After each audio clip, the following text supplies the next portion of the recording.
Hello everyone.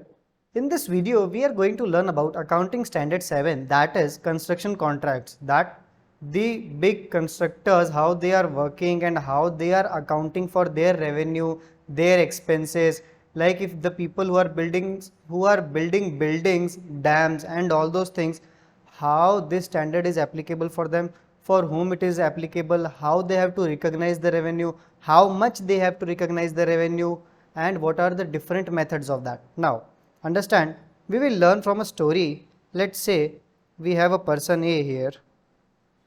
Okay, my drawing is very good, so please bear with me. This is A. This is our contractor. Okay, and we have another person B who is the contractee. Now, contractee, or you can say he is our customer. Okay, sir, what is contractor doing? What's the work of contractor? First, must understand that this accounting standard is applicable for the constructor. Okay, who's the constructor? You can say who's the contractor here? The person who will be constructing the buildings, the person who will be constructing the dams, highways. How he will apply this accounting standard to recognize the revenue. That is what this accounting standard 7 will say. Okay, now understand, there is a person B and he tells this contractor to construct a particular building. Okay, that particular building he is saying should have 10 floors and each one floor will have one flat only. So the contractee is telling to the contractor, he is giving the order to construct a building. So you can say that contractee is ordering to construct a building. Okay, how many floors? 25 floors. Okay, 25 floors should be there and he has given contract to this person. The person who will construct is called as the contractor. Simple. These are the two people involved in this accounting standard. Now, sir, can they be only individual only? No, you must understand this, that the contractee, the customer, can be any government also, the state governments also, the big people who wants to, you can say they are making 10, 10, 20, 20 similar buildings. You would have seen in your city or outside the city that there are multiple buildings which are exactly same in the structure. There are 3, 4 buildings exactly same with all 10 floors, 20 floors, 30 floors. They all are, there would be some people like, and they are giving the contract to the particular person to construct that building. That is what called as contractor. If you are aware with the early seasons of IPL cricket, then you would know that first few seasons, or you can say, were sponsored by a company called as DLF. DLF used to sponsor the IPL. Okay, now what was that DLF? DLF was a contractor, or you can say the construction company. Understood this? Now, sir, how do they work? See, now after giving this contractee or the customer orders to construct the building, now what is contractor doing? Contractor with his entire team will go to the site and start building. Now say they are building, and out of 25 floors, right, out of 25 floors, first contractor will say how much money you are going to pay me. That you have to decide first only. At the very first moment when you are making the contract, understand, very important terms now. The contractor says to contractee, he can say two things like, for 25 floors I want 25 lakh rupees, say. Okay, it means what? For 1 lakh rupees for each floor. Okay, 25 lakhs he is saying, this is the fixed amount I want. This is the option number 1, fixed option, or you can say fixed cost option. You can also write it as fixed price. Okay, that okay, he has said, contractor has said, I will take the fixed price of 25 lakhs. Simple. Now he might say this fixed price, or he has the second option that whatever cost will be incurred to construct 25 floors, that cost you give me, and you give me above that 20% of profit. Sir, but why will he do like this? See, for constructing 25 floors, right, it might take 2 years or 3 years. So contractor is aware that if it will take 2 to 3 years, there will be so much of expenses, and there can be the rate changes also, there may be many variations also. So he is thinking whatever variations are there, whatever cost will be incurred, I am earning 20% above that. So that can also be the mindset, and fixed price can also be the mindset. So he is saying cost plus his share of profit percentage. Understood? Say for example, if the total cost is 20 lakh rupees and he wants 20% profit on that cost. So 20% profit on 20 lakhs will be how much? You will say, sir, 4 lakhs. So 4 lakhs and 20 lakhs was the cost. So total amount which customer will give to the contractor will be 24 lakhs. So to recognize the revenue, contractor has two methods. He can have deal in two types. Either it can be fixed price deal, or it can be cost plus profit percentage deal. Any deal that can happen. Now, these are the two methods you can say contractor might ask payment in. Okay, that he can say fixed price you give me, or you give me cost plus profit. Now, as soon as I say this, now a student tells her, what if after 1 year there is a change or there is a increase in the raw material cost? What will you do? Okay. Anything else you want to say? Sir, what happens if there is some government legal charges? Oh my God, it means what? That sir, suppose there is some drama, some government comes in and they say that your construction is this, and there is some problems. What happens if government files charges against you and all those things? Okay. After that, then again one student says, sir, what will happen if the place you are making in the land or whatsoever, there is a change in the rate of rent or whatever it is? Then see, there can be many problems like this. Or you can say, sir, what if the customer after 1 year tells you that you are not supposed to make 25 floors, you have to construct 30 floors? What will happen then? It has been increased from 25 to 30, and if you would have taken option for fixed price, then will you take 25 floors? Will you take 25 lakhs only, or will you increase the cost? See, these all are so common questions that we are thinking that what happens, these all might happen. Understood? So understand this, if we are aware of thinking these all things, then contractor and contractee also knows these things, because they are in that business. Okay, they are in the real estate business, and obviously the person who is doing the business would be much more careful than us who are just studying about it. Okay, now what happens when they are making these agreements, right? They keep some clauses with them. Sir, what are the clauses? See, clauses you can understand as the conditions. Conditions like contractor will say that number one, if there is any variation like 25 floors to 30 floors, see, method can be anything. Okay, fixed price or cost plus profit, it doesn't matter in that case. These conditions will be there always. Okay, constructor says if there is a variation that 25 floors to 30 floors you want to construct, then you have to pay me extra for that. Second, if there is any escalation means what? You can say like that the prices of raw material increases and all those things. Point number 3 can be, you can say that there is any problem, that legal problems, government problems, whatever is against law or against statute, if there happens anything like that, then also customer will pay all that money. Understood? So all these terms, everything will be written in the agreement. Don't worry about it. We will obviously, while solving the sums, we will understand what all they are saying. Okay. Now, this is the case. Now, what our accounting standard says? See, we have learned till now about the construction contract, the methods, how to recognize the profit, fixed price and cost plus, and what are the different clauses like variation, escalation clause and all those things. Now, after this, what we have to learn, understand this, how to recognize the revenue. See, this is what accounting standard 7 focuses on. How will you recognize the revenue? Sir, it is very simple. As you are constructing the building, you are completing the work, then you can recognize the revenue. Now, understand, very important.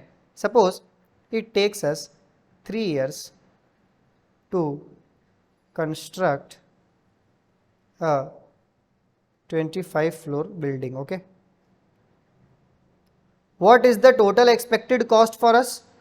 25 floor building. Cost expected is equal to rupees 25 lakhs. Okay, this is our expected total cost. See, we can just expect, we do not know exactly what amount will be our expense. Now, if I can only expect 25 lakhs, now suppose 3 years they are saying, I begin from the first day. This is year 1 completed, then year 2 completed, then year 3 completed. Okay, and we expect that by the end of the year 3 everything will be completed. Simple. Now, who was our constructor? Sir, A was the constructor. Very good. A is the constructor, or you can say contractor, and B is the contractee. Now understand what A is doing. A, after completing 1 year of work, in 1 year he has already completed, say 5 or 10 floors, we can say he has completed 10 floors. Okay, now how much were promised? Rupees were promised as 25 lakhs. Simple. You can also say that, sir, what was the cost for the contractor to build 25 floors? You can say, for A, cost expected is equal to, okay, this you have to write revenue here. 2 years to construct a 25 floor building, the total revenue. See, now we will be thinking only from the viewpoint of contractor. Who is the contractor? A is the contractor. Okay, because this standard is applicable for contractor only. We are not supposed to look for contractee. Simple. Total revenue will be 25 lakh. How much is the cost expected for 25 floor building? So cost expected you can say only 20 lakh rupees. Okay, simple. So भाई A के लिए खर्चा कितना होगा? 20 लाख रुपए, और revenue कितना होगा? Total revenue will be 25 lakhs. Simple enough. Okay, now if I ask you, be very careful what I am asking. In the year 1, you tell me how much cost I should write. That cost has been incurred, cost has been completed. Say for 10 floors you can say, out of 20 lakh we will say 10 and 25, 10 floors by 25 floors multiply 20 lakh is our cost. So you can say 8 lakh rupees cost has been incurred. Okay, now revenue. See, cost incurred will be given in the question. Okay, revenue, how much revenue should we recognize? Revenue recognized should be, now understand this very carefully. How much revenue should be recognized here? See, my total revenue I have to recognize was this 25 lakh rupees. Can I recognize the entire revenue right now? See, you will say, sir, but you have not constructed the entire building, and the second thing is you have not completed your work. The constructor or the customer has not even seen the building. You have not handed over the building. How can you recognize the entire revenue? Very good. So obviously I will say some part of the revenue we have to recognize. Yes, sir. So out of 25 lakh, what portion of revenue we can recognize right now? Now, see, again, we will use, there is a method, but before the method, I want you to understand the common sense. Now please focus. How much was the total cost we were supposed to incur? Sir, we were supposed to incur 20 lakh rupees. Okay, suppose if I erase this and I tell you that the cost we have incurred till now is 8 lakh rupees. Okay, it will be given in the question, don't worry. Cost incurred is 8 lakh rupees. Now can you tell me how much revenue we must recognize? You will say, sir, it is very easy. How? See, how much is our total cost expected? You will say, sir, 25 lakh. Very good. How much cost we have already incurred? I will say 8 lakh rupees we have already incurred. So sir, it will become very easy. Or if I remove it, that revenue recognized, you can say it can be the total cost should be 20 lakh here. Now 25 lakh was my total expected revenue. Okay, this was our deal. This is already fixed. 8 lakh rupees was the cost incurred and total expected cost is 20 lakh. So I can say 20 lakh rupees was my total expected cost. Out of that I have already spent 8 lakh rupees. Understood? So it means out of the work of 20 lakhs, I have completed work for 8 lakh rupees. Okay. So that ratio we can apply in the revenue and that much revenue we can recognize. So if I solve this, I can say 8 and 20, 5, 5, 4, 4, 5, 2, it can be 10 lakh rupees. It means what? For the work I have completed or incurred 8 lakh rupees cost, I can recognize the revenue for 10 lakh rupees. This is what our accounting standard 7 is saying, that when you have to recognize the revenue, you can use the method called as percentage of completion method. Sir, what is this percentage of completion method? See, percentage of completion method says that the total revenue, whatever it is been written in the agreement, out of that how much you can recognize in the first year? The cost you have already incurred. Remember, cost already incurred. Please do not write anything, just listen me. All the notes will be given to you in the PDF. Okay, we have the PDF for this also, just understand the story. Cost already incurred divided by the total cost. You can say total expected cost. Okay, it means whatever your total expected cost is there, out of that how much you have already spent, that is your cost already incurred. That ratio you can apply to your total revenue and that much revenue you can recognize. Okay, that much revenue you can recognize as revenue for the current year. Understand this. This is what percentage of completion method is telling us, that you can apply this method. Understood? Now, sir, I have one doubt. Tell no. Sir, what if that our contractee or our customer says that I will not pay you money? Then what will you do? See, understand. Again, there can be two things. Okay. You have to check how much uncertainty is there for the collection of the money. Sir, can you please elaborate that? See, understand. I am recognizing here 10 lakh rupees revenue. Understood? Now the student is saying, sir, what if the customer denies to pay? See, if at the time of recognizing the revenue only, okay, the customer is saying, I will not pay you the money. Now what will I do? See, I cannot recognize this revenue. Obviously, now the student says, sir, what happens that you have already recognized the revenue in the month of March and in April or May, your customer is telling you that I will not pay. Then what will you do? You have already recognized the revenue. Then what will be the procedure? See, this is exactly same as our accounting standard 9. If you have already recognized the revenue, what will you write? See, if I have sold the building to B, what will I write the entry? I will write B account debit to sale. This is what accounting standard 9 taught us, that you will record the sale. But if now B is saying that I will not pay you, or if suppose there is some uncertainty, okay, something happens to B, the customer, and he is saying I might not be able to pay you, what will you do? Exactly what you are thinking. What we did in accounting standard 9, the same thing we will do in accounting standard 7, that is make provision for doubtful debt. When you have already recognized the revenue. In this 10 lakh rupees, you can say easily that out of this 10 lakh what revenue we have recognized, the cost was 8 lakh only. So you can understand that, okay, 2 lakh rupees is our profit. Okay, but the question is, sir, what if our customer denies to pay? Then what will you do? Then you cannot recognize the 10 lakh rupees as revenue, but you can recognize at the max 8 lakh rupees as your revenue. But sir, why should we recognize even 8 lakh? Because 8 lakh rupees cost we have already incurred. Okay, accounting standard 7 tells us that if you think there is some uncertainty, it is not sure that he will not pay, there is some uncertainty that he might not be able to pay, then you can recognize revenue of 8 lakh rupees only. What is the limit? Understand, whatever is the cost you have incurred, recognize 8 lakh rupees as cost and recognize 8 lakh rupees as revenue. See, what can be the three things?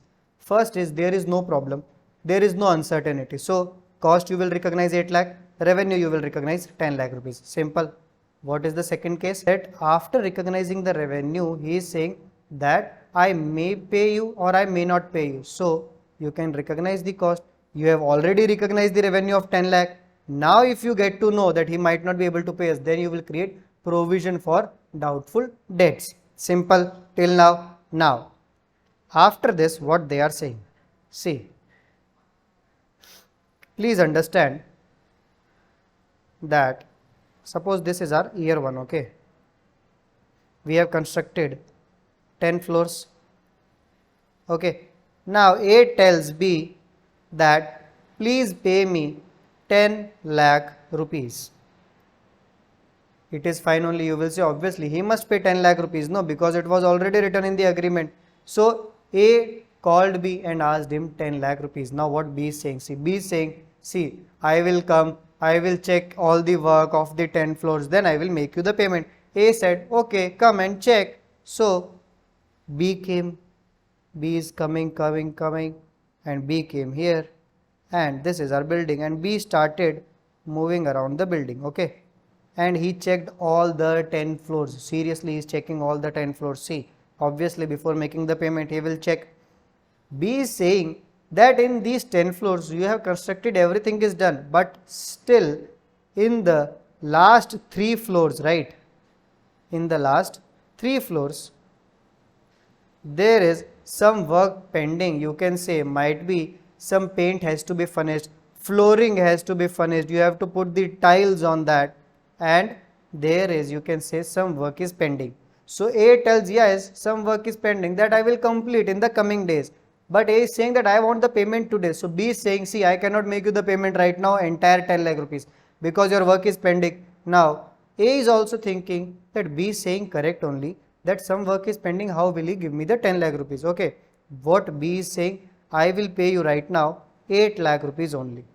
How much? 8 lakh. See, work A has completed. A is saying that give me 10 lakh. B is saying 8 lakh, and I can give you the certificate that okay, for 8 lakh rupees the work is completed. See, generally B, the customer, doesn't come. His accountant or his cost accountant, or you can say some manager will come and he will check the work, okay. That manager will give the certificate to B that okay, that A has completed the work, you can make him the payment. Like this it happens in the reality. Now you can say that because he is making the payment of 8 lakh only, A wanted 10 lakh rupees, so you can say again two terms will be there. B has given certificate to A for 8 lakh rupees. It means the work certificate for 8 lakh rupees, which means that work of 8 lakh is completed. Simple. So work certified is 8 lakhs. Work not certified, or you can say work uncertified, work not certified here is 2 lakh rupees. Simple. Then sir, the another 15 floors, yes, that will be constructed after the year 1, no? Understood? So that is the pending work. Simple. That is yet to be constructed. We are talking about only what the work has already been done. So work certified, work not certified, and you can say work which is yet to be completed, that is the next 15 floors, that is worth 15 lakh rupees. Understood? These are the terms we have in our accounting standard 7. Now understand what does they say. The payment required was 8 lakh rupees, work certified 8 lakh, work not certified is 2 lakh. Understood? Then the manager of the B goes back to B and tells him please make him the payment of 8 lakh rupees. Understood? What B is saying? B is saying, see manager, you are not intelligent, okay. The contractor will not work only. They are lazy people if you give them so much money. Okay, then what should we do? Then B is saying to the contractor that I will pay you only 7 lakh rupees. Oh my God, but sir, why they are doing this? See, in this business, they do like this only. Like they will always keep extra amount with them so that the contractor finishes the work early. Okay, so B is saying, I am making you 7 lakh rupees payment now. Okay, and I will make you some payment later, or you can say that I will pay you 1 lakh rupees later. It means what you can say, this 7 lakh rupees you will say that payment received for the contractor, and this 1 lakh is progress billing which is yet to be received. Why I am saying received? Because I am thinking from the viewpoint of A. I am not thinking from the viewpoint of B. Okay, we are contractor, we are A, so we will think okay, payment received is 7 lakh rupees, 1 lakh rupees, okay, we will receive it in the later time, okay, whenever we are doing the work. So this is progress billing yet to be received. We have already made the bill for 8 lakh rupees given to B because his manager agreed. Now he is saying, I am paying you 7 lakh now, I will pay you 1 lakh also. Say, okay, see, there is no problem in this because this industry works like this only. Okay, now understand. Now, these are important terms. Okay, what else we have to understand? See, there is a very important topic, you can say mostly theoretical base only. Understand, combining contracts and segmenting contracts. What are they? Please understand, very small topic, still very important. Okay, say combining contract means what? Suppose there is a Delhi government. Okay, Delhi government is there, and Delhi government asked different contractors to apply some tender, what work they want to get completed. They are saying we have to construct 4 roads, Delhi to Punjab, then Punjab to Haryana, then Haryana to Himachal Pradesh, and a road to Himachal Pradesh to Delhi. They want to construct some highway. Okay, this is what Delhi government is asking. Now there are so many contractors, A, B, C. Okay, they will file the tenders with the Delhi government, and while filing the tenders, Delhi government is saying that for all the 4 roads, 1, 2, 3, 4, you have to construct 4 roads definitely, but Delhi government is saying I will give the contract of all the 4 roads only to one contractor. Okay, a single contractor will construct all the 4 roads. Now in this case you will say, sir, but these are different roads, right? Absolutely, these are different roads, different routes. Then sir, why you are saying that Delhi government is giving the contract to one person only? See, this is the condition of Delhi government. Okay, that I will employ only one contractor and he will do all the job. If it happens like this, so you can say that these are the different things, different assets to be constructed under single contract, that is called as combining contract. When the person, in this case Delhi government is our customer, the customer is asking to construct different assets, asset number 1, 2, 3, 4. They are saying you have to construct different assets, but I will give the order only to one contractor. It means he is combining all these 4 construction and he is giving only single contract. Understood? This is called as combining different contracts. Understood? Now, sir, what do we mean by the segmenting? See, it means, just we will make some space here.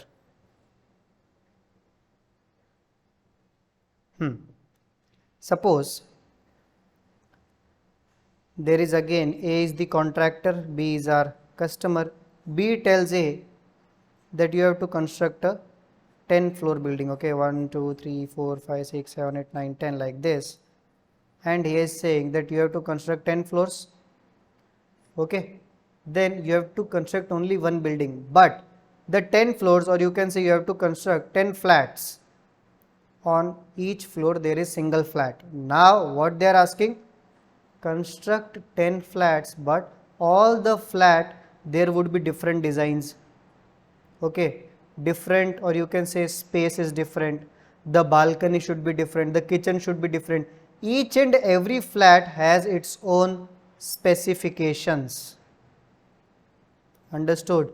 Every flat has their own specification, their own set of things, their own set of design. It means you can say the building is one only, but the every asset we are constructing, every flat, everything has a different specification. Okay, the color is different, color of the wall, size, all those are different things. So you can say you are constructing single asset only, single building, but inside that when you are constructing flats there are different specifications. So you can say that you have broken one contract into different contracts, that is called as your segmenting contracts. Understood? When you break your single contract into different assets, or say different contracts. Understood? That is your segmenting contracts. This is basically the summary or the story, you can say, for accounting standard 7. The basic terms we have learned, what were the important terms and all this. Now we will read our document, understand the definitions and solve the few capsules. Okay, be with me now. Now check. Concept number 1 says construction contract. A contract for construction of a single asset, say bridge, building, dam, etc., or number of assets, say construction of refineries, number of similar buildings in a society which are closely interrelated or interdependent in terms of design, technology, function, ultimate purpose or use. This accounting standard covers these all things. Now, construction contract includes service contracts which are directly related to the construction of assets, example service of project managers and architects. Contracts for destruction or restoration of assets. See, construction just doesn't mean that you are constructing a building, making a building. Destruction of a building is also very important. Just do not think that you will fit a bomb and that's all, that's the destruction of building. No, there is a particular study or you have to learn how you have to destruct this particular building, okay, so that the neighbors don't get affected. Contracts for destruction or restoration of asset and the restoration of the environment after demolition of asset, landscaping or leveling the land. See why it is important, the restoration of the environment after demolition of asset, that suppose you can say you are demolishing a particular building, okay, then the land on which the building was already constructed, that land or the environment around it, say so many trees and all, whatever it was there, suppose if there is some lake, if there is any disturbance to the environment, you have to pay damages for that also, or you might say that okay, I will correct these damages. Okay, now who were the two people involved in the contract? They were contractee and contractor. The person who construct the asset for the customer is contractor and the customer is called as the contractee. Okay, after that, what is the objective of this accounting standard? The standard provides the guidance on allocation and recognition of contract revenue and contract cost in the P&L statement for the accounting period in which construction work is performed. See, the main focus of accounting standard 7 is, again and again I am telling, how much revenue and how much cost we have to recognize in P&L from the viewpoint of who? Not the contractee, only the contractor. Now, scope AS7 is applicable for the constructor, or you can say contractor.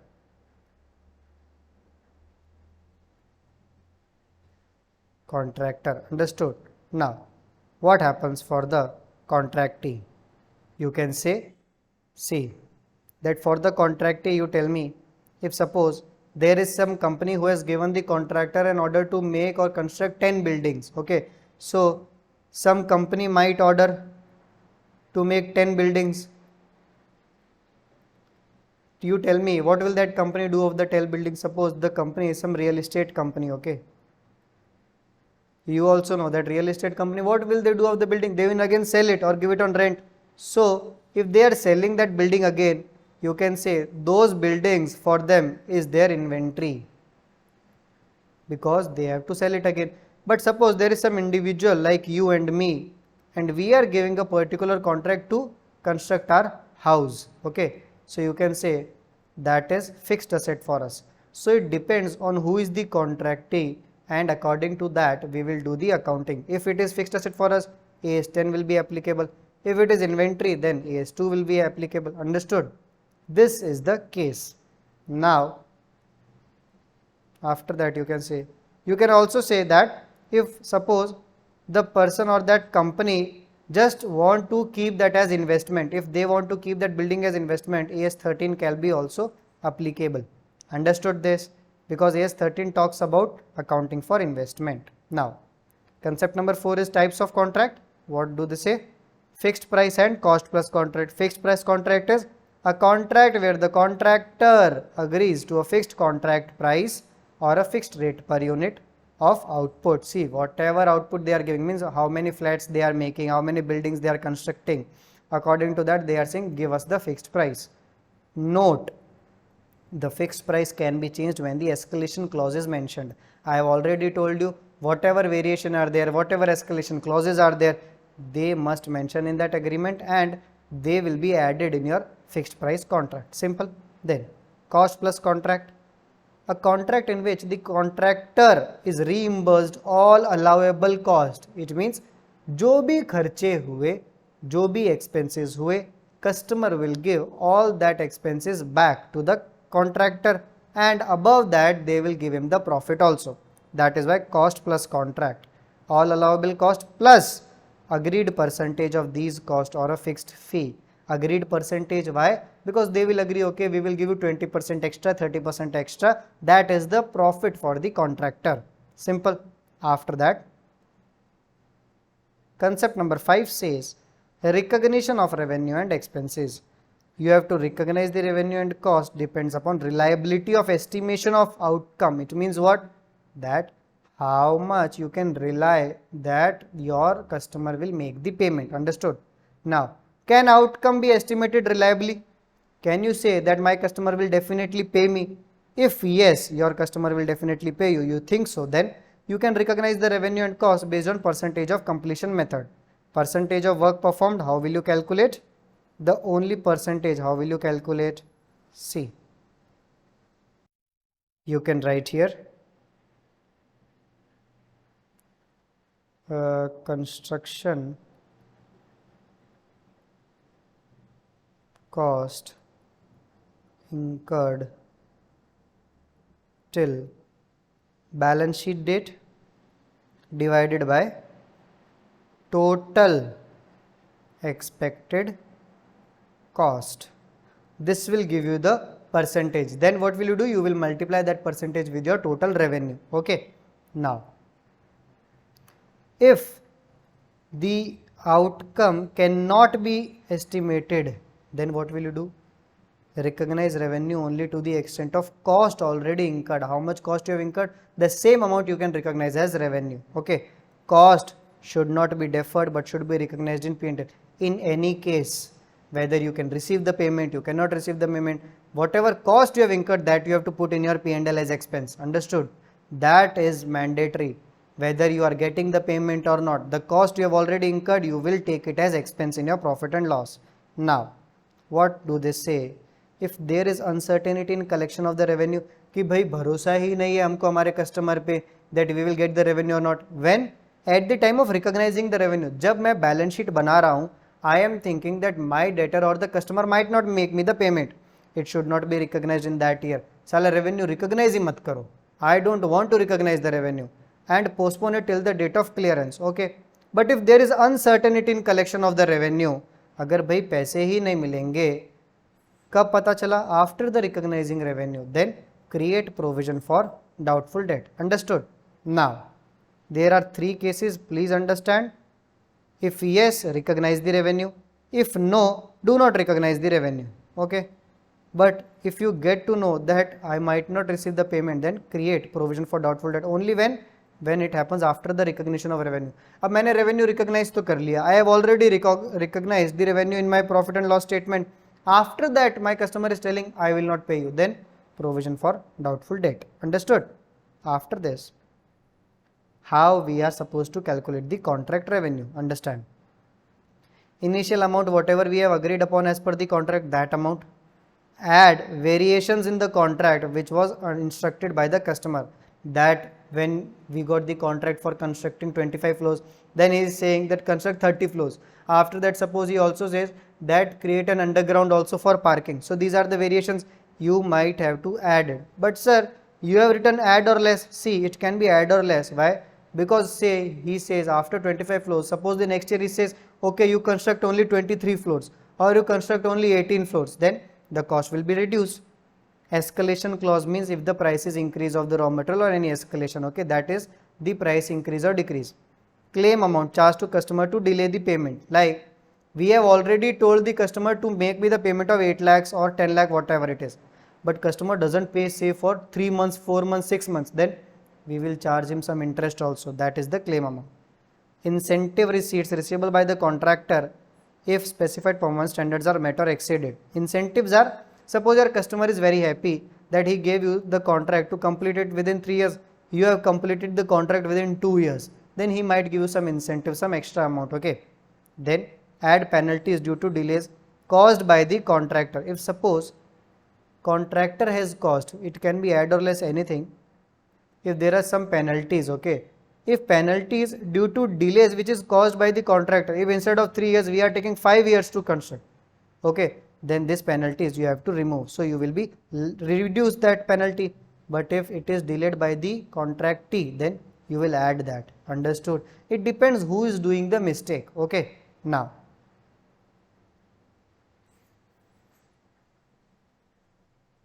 after this we have contract cost.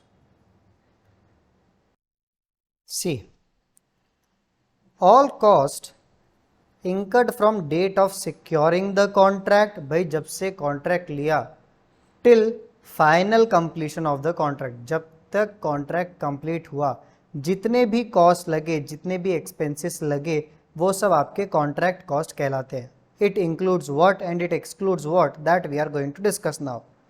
It includes specific cost. What are the specific cost? Specific cost, by the name itself you can understand all the costs which are specifically incurred for that particular contract, or you can say for constructing that particular building or that particular highway.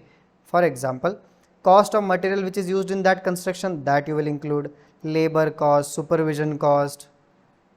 Then you will add depreciation of plant and equipment which is used for on that specific contract. Cost of hiring plant and equipment for the specific contract. It might happen, no, because suppose you have to hire some special equipment, some special machinery, or you have to import also some special equipment to construct something in India. So all that cost you will add for that particular contract to that particular customer only. Cost of design, technical assistant, that all are directly related to the contract. Claim from third party which are specific to the contract. So if there is any claim, they will mention in the agreement or in the question what we will solve. Okay.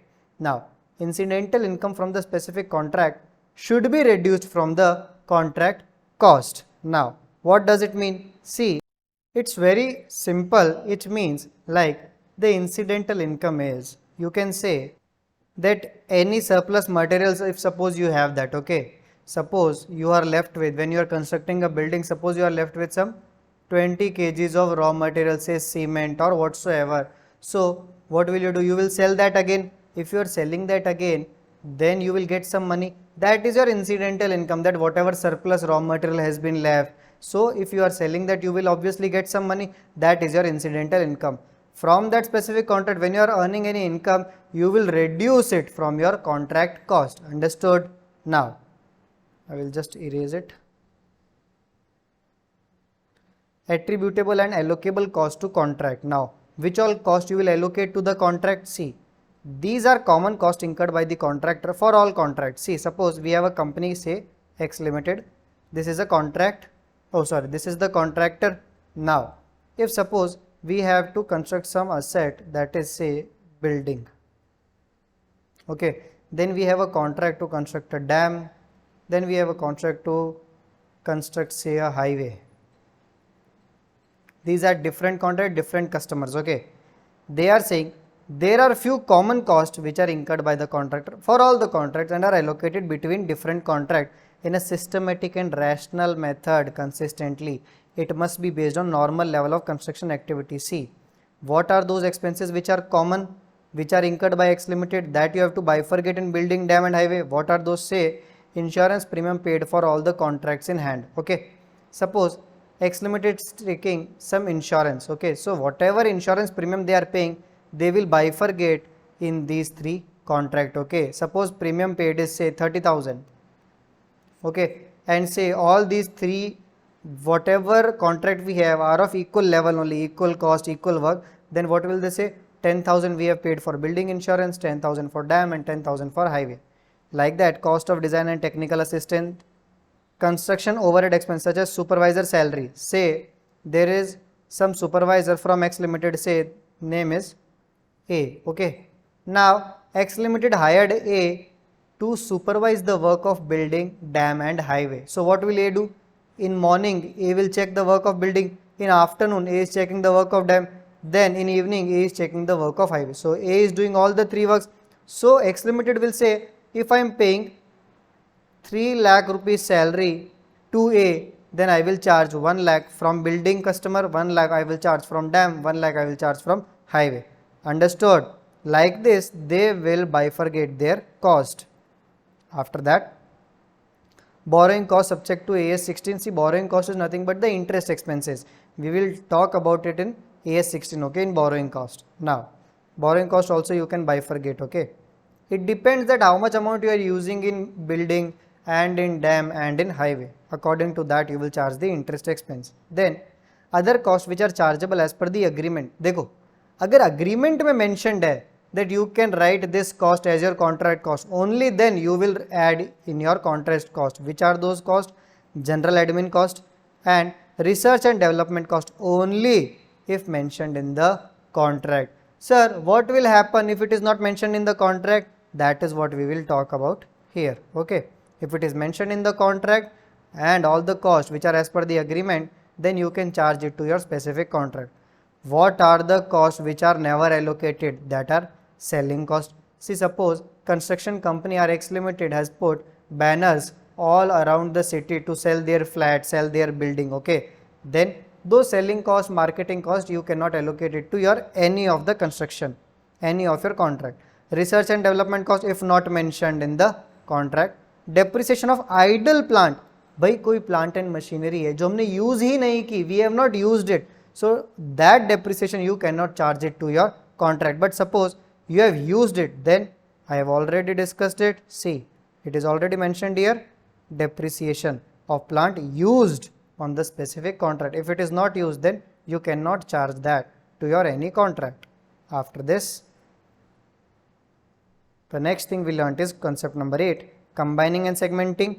Combining means a group of contracts should be considered as a single contract if all contracts are negotiated as a single package, contracts are so closely interrelated with an overall profit margin, contracts are performed at the same time.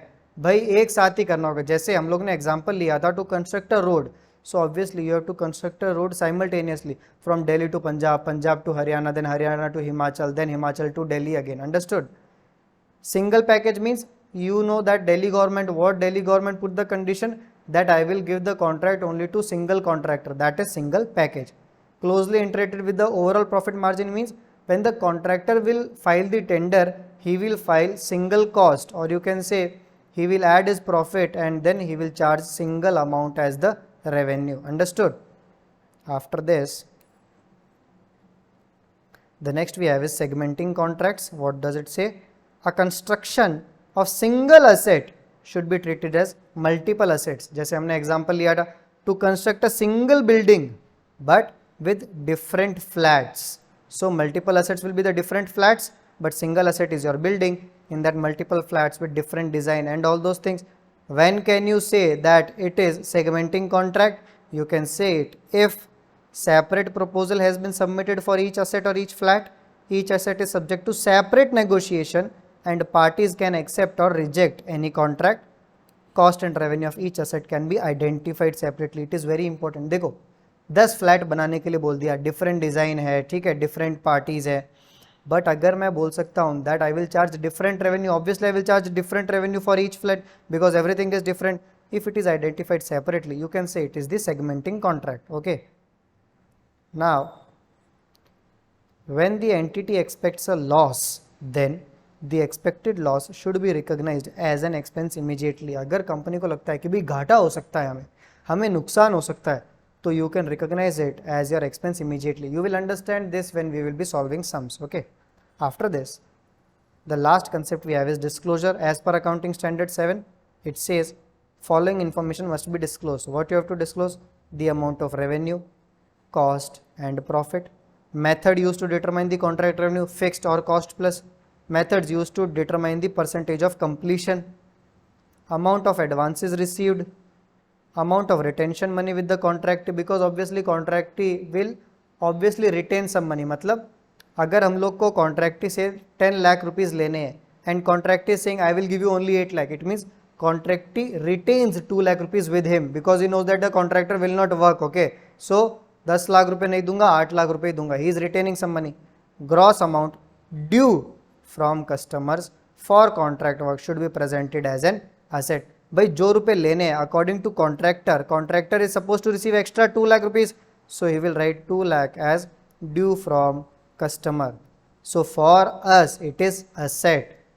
देखो जब सामान बेचते हैं AS9 में we call them debtor, in AS7 we will write due from customer for contract, it is debtor only for the contract. Okay, so obviously debtors are asset.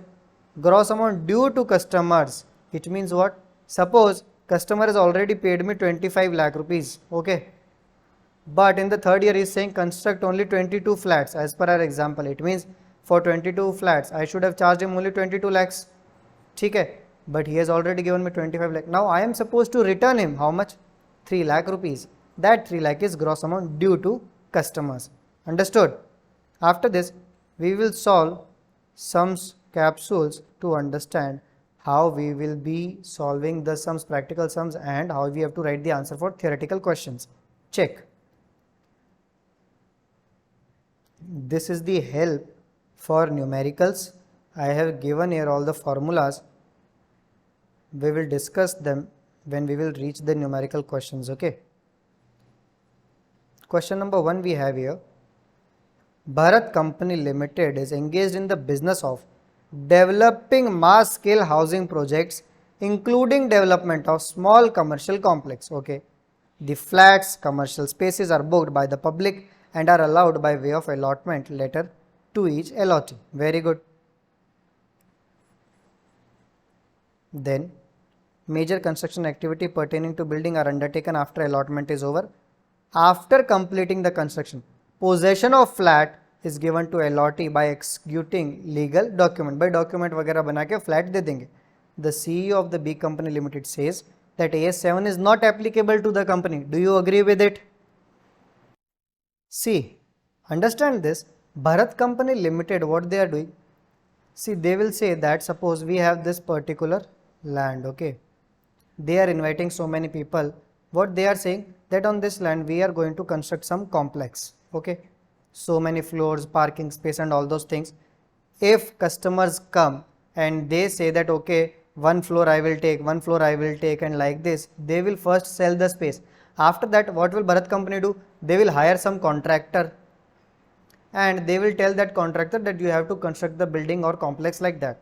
So you can say Bharat Company Limited is just working as a real estate agent. Okay, they are not the contractor in this case, please understand. So we already know that AS7 is applicable only if you are the contractor. If you are the constructor, okay, if you are the constructing party but you are not constructing the building. So now read, AS7 should be applied in accounting for construction contract in the financial statement of contractor. The activity of B is not that of a contractor. The company is developing project on its own as a commercial venture and is in the nature of production activity and not that of a contractor. Therefore, AS7 will not be applicable to B Company Limited. Hence, we can say that the contention of the CEO of B Company Limited is correct. For the purpose of revenue recognition and valuation, B Company Limited should follow the principle contained in AS9 and AS2. See, it was already given in the question that CEO says AS7 is not applicable for the company. Obviously, he is correct. Why? Because he knows they are not constructing it. Okay, so AS7 is not applicable for them. Now, next question we have here is, Pawan Limited has got a contract to supply materials for construction of a building. They are not undertaking the construction, they are just supplying the material. And it includes an insignificant element. It is insignificant for service component. Guide the entity whether it has to comply with AS7 or AS9. As per AS7, construction contract is a contract for construction and it includes service contract which are directly related to the construction. Remember this, in the given case the company is supplying material but not rendering any service. As it is insignificant, it is not considered. Hence, the contract cannot be treated as construction contract and AS7 is not applicable. As the contract is for sale of goods, the entity should comply with accounting standard 9. Understood? It means revenue recognition. Then we have here question number 3. Now check. X Limited got a contract for construction of a dam which takes 3 years to complete. ठीक है भाई. The contract revenue is 1000 crores and there are no changes in estimation of revenue in 3 years. It means I can say that my total revenue will be 1000 crores for all the 3 years.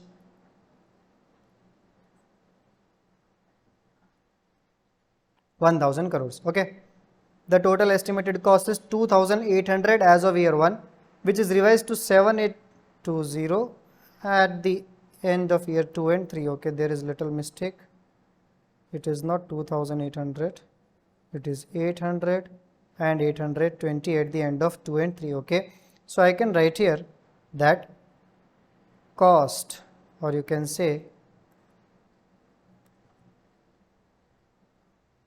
total estimated cost will be 800, 820 and 820. Okay. Now this is your total estimated cost. Now understand one thing, very important. This is the total cost. I am expecting that I will incur 800 crores in the total of 3 years. That I am expecting at the end of year 1. Okay, understand this. These are not totally 888. You do not think that this is 2420. Please do not add these 3. Okay, you will make a blunder. It is not the addition of all the 3. At the year 1 end, I am just thinking that the total expense for 3 years will be 800 rupees. This is what I am thinking. Okay, at the end of second year, I am thinking that the total expense will be 820 crores for the entire construction in the 3 years. Understood? And at the end of the third year again I am thinking, okay, 820 will be my total expense. Now the actual cost incurred up to year 1 is 350. It means I can say cost incurred till, when I am writing here cost incurred till date, it means what? That it means cost incurred till date, that is year 1 end. How much is the cost incurred? 350. For year 2, 550. See, this 550 when I am writing, remember this 550 already includes this 350. This 550 is the total cost incurred for the 2 years. Understand this. This is very important in accounting standard 7, that when we are talking about the amounts are obviously added. They are cumulative amounts. Okay. This 1000 crores is the total revenue. This 820 crores is the total estimated cost. This 550 when I am saying cost incurred till date, it means, understand this, we are talking that this 350 is for year 1 end, this 550 is for year 2 plus year 1. Whatever amount will come for year 3, that will be year 1, 2, 3 addition. Understood? We will take cumulative amounts. Now, year 1 is 350, year 2 is 550 and year 3 will be 820. This is not 7, this is 820. So I will write here cost incurred till date is 820 crores. Understood? Now they are asking compute the percentage of completion, okay, at the end of each year and revenue to be recognized. Now how will you calculate percentage of completion? I will write here percentage of completion. We have already discussed the formula, and the formula I have already given in one particular sheet here, that is percentage of completion. We have already written here construction cost incurred till balance sheet date divided by total expected cost. So we will go back there. How much is cost incurred till date? We will name it A. Total estimated cost is B. Percentage of completion is A divided by B multiply 100.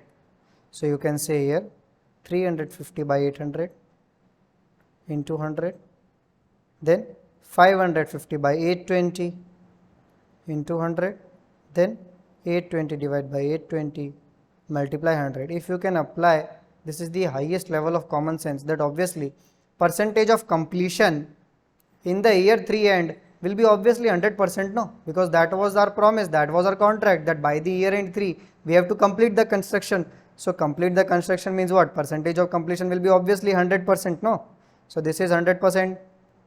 This will, when you will solve it, you will get 44%, and this will be around 67%. So they are saying, now understand, how will we read this? By the end of the year 1 we completed 44% of work. By the end of year 2 we completed totally 67% of work. By the end of year 3 we have completed 100% of our work. Simple. Now how will we recognize the revenue? Revenue to be recognized See, we have written the formula here. Proportion of total contract revenue recognized as revenue. Total revenue multiply percentage of completion. So, you will write your total revenue multiply percentage of completion. How much is your total revenue? You will say, sir, total revenue is 1000. Very good. Multiply 44%. Superb. 1000 multiply 67%. 1000 multiply 100%. Sir, it is very simple. No, wait. There is a twist. See.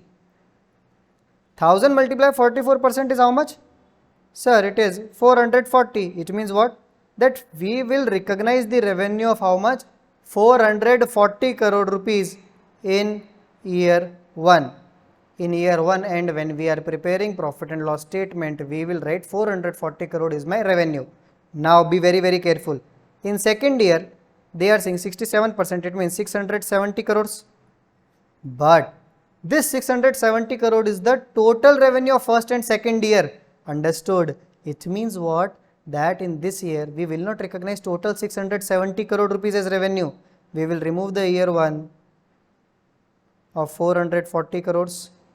Therefore, you will say for this year 230 crores is my revenue. 230 crores in year 2. Understood? Because amounts are cumulative. Now in the third year again 1000 into 100% is 1000 crores only. But you cannot recognize 1000 crores as revenue in the year 3. You will remove the second year and first year. So you can directly say that the last 2 years how much we recognize profit? 670 crores minus 670 crores. It means 1000 minus 670, it is 330 crores in year 3. Now see, 440 plus 230 plus 330. This is our 1000 crore rupees revenue. This is how you will recognize the revenue in your profit and loss statement each year. Understood? Now we will solve capsule number 4. Check. Now see, a contractor is constructing 4-floored building on for rupees 2 crores and total estimated cost is 1.5 crores as per the initial agreement. Okay. On 31st March 2012, what has happened? The customer requested to construct 2 additional floors and the revenue is increased to 3 crores. देखो, पहले बोला था revenue is 2 crores. Now he is saying revenue is 3 crores because 2 additional floors they are asking to construct. Revised estimate total cost will be 2 crores. First, how much was the total cost? 1.5. Now it is revised to 2 crores. Both the parties agreed to the revision. Okay. The cost incurred till the balance sheet date is rupees 1 crore. Okay. Determine the percentage of completion. So we will write the answer. See, as per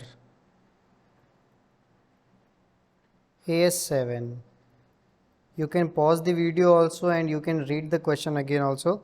As per AS7, revenue, we have already discussed, these are the variations. So revenue from variation in work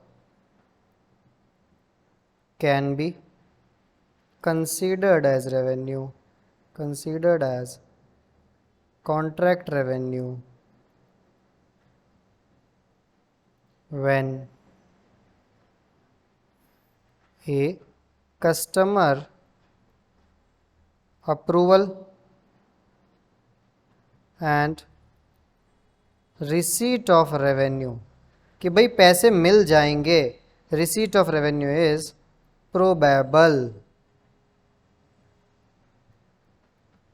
and revenue should be measured, revenue should be measured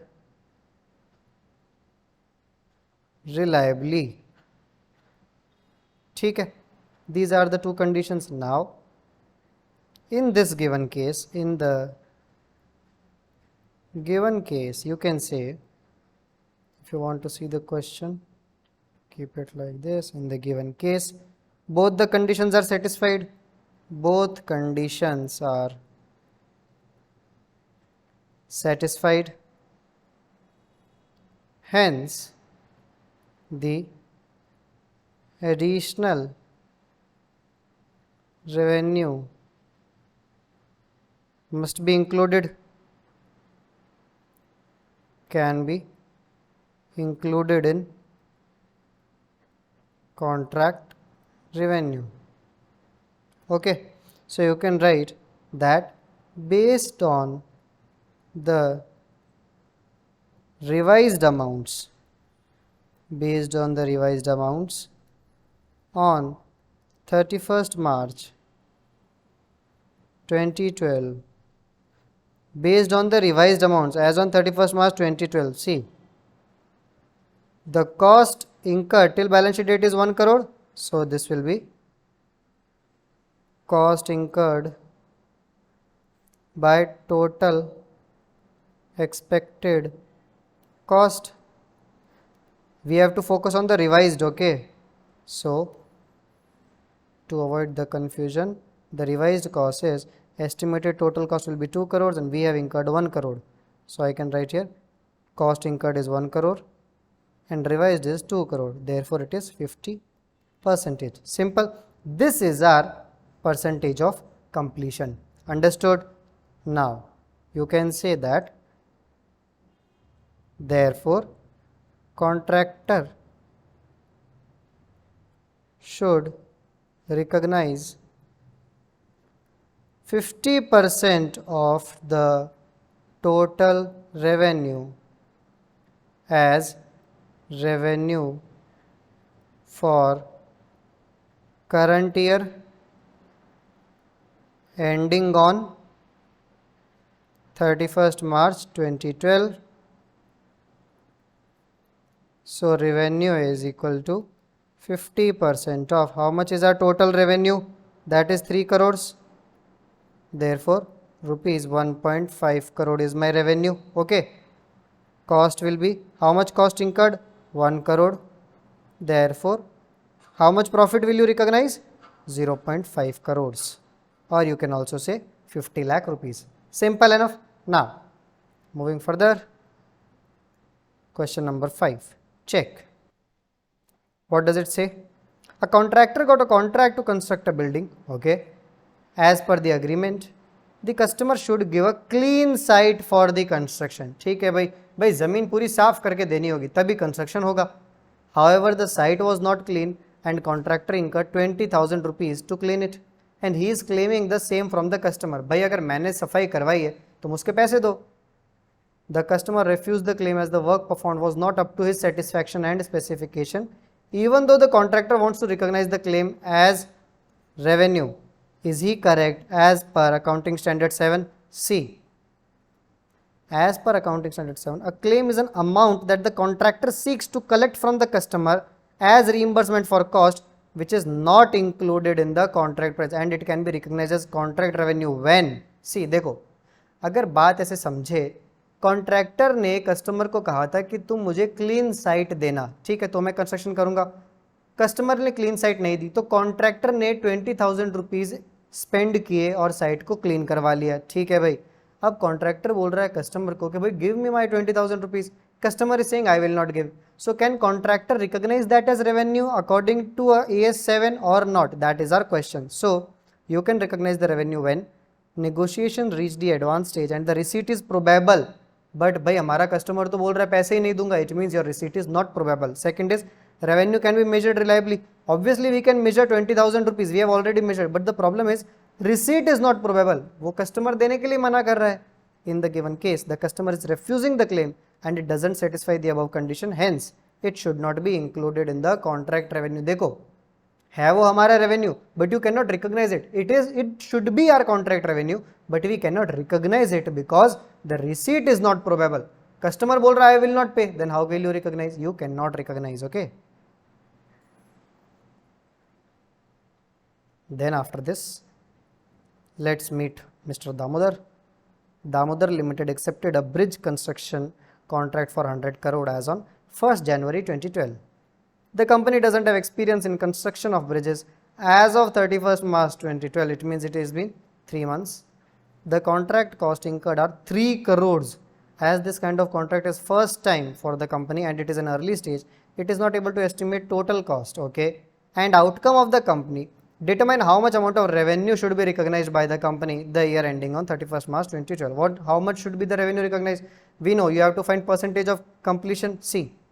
But percentage of completion you can estimate only when you have total estimated cost. That is the problem here. It is not able to estimate total cost. What should we do now? As per S7, when the outcome cannot be estimated, the entity should recognize the revenue to the extent of cost. By jitna kharcha laga, jitna expense hua, utna you can recognize the revenue. Simple. Okay. If recovery is probable, contract cost should be recognized. In the given situation, the entity should recognize 3 crores as contract revenue because I have spent 3 crores for you. That 3 crores at least you will give me, right? The revenue should be obviously more than 3 crores, but we are playing on the safer side. And that is what accounts tells us to follow the concept of prudence. Understood? And contract cost, there is no profit from the contract for the year ending 31st March because we are not able to recognize the cost, right? Determine the cost. We are obviously recognizing the cost of 3 crores. You cannot determine it. That how much we have completed. That's why we are not able to calculate percentage of completion. Okay. Now, if you do not know how much will be your total expected cost, how will you recognize? It is not possible. Check. Government of Andhra Pradesh invited tenders for construction of roads in 5 different routes. All 5 routes are to be awarded to one contractor. It is similar to our example. Tender should be submitted with estimates of each route. Rama Construction Limited got the contract. Do you deal each route as a separate contract or all 5 routes together as one single contract? Now you tell me. It has been given to one contractor only. So, we already know the answer. We have discussed it. Based on the given information, it can be understood that it can be negotiated as a single package and contractor doesn't have an option to select the routes. Okay.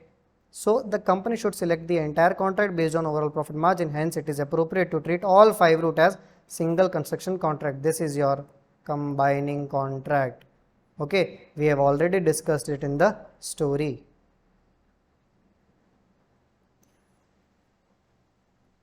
After this, we have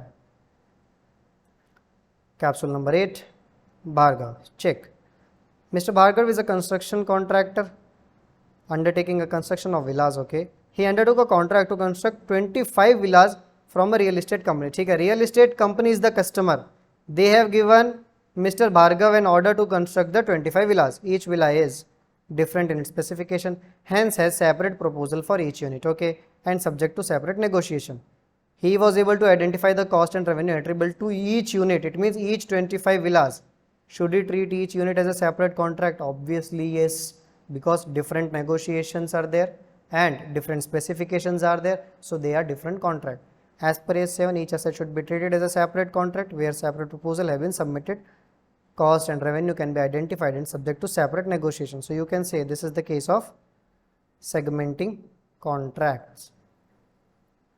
Okay, the previous question was the case of combining contract. In the given case, the contract is satisfying all the conditions. Hence, contractor should account for each asset as a separate contract.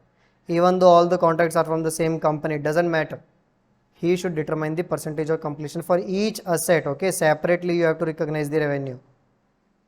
Now, we have capsule number 9. Labudibo Limited undertook construction contract to construct a subway for 100 crores on 1st for 2012. Okay, it estimated construction cost initially at 70 crore rupees. Fine.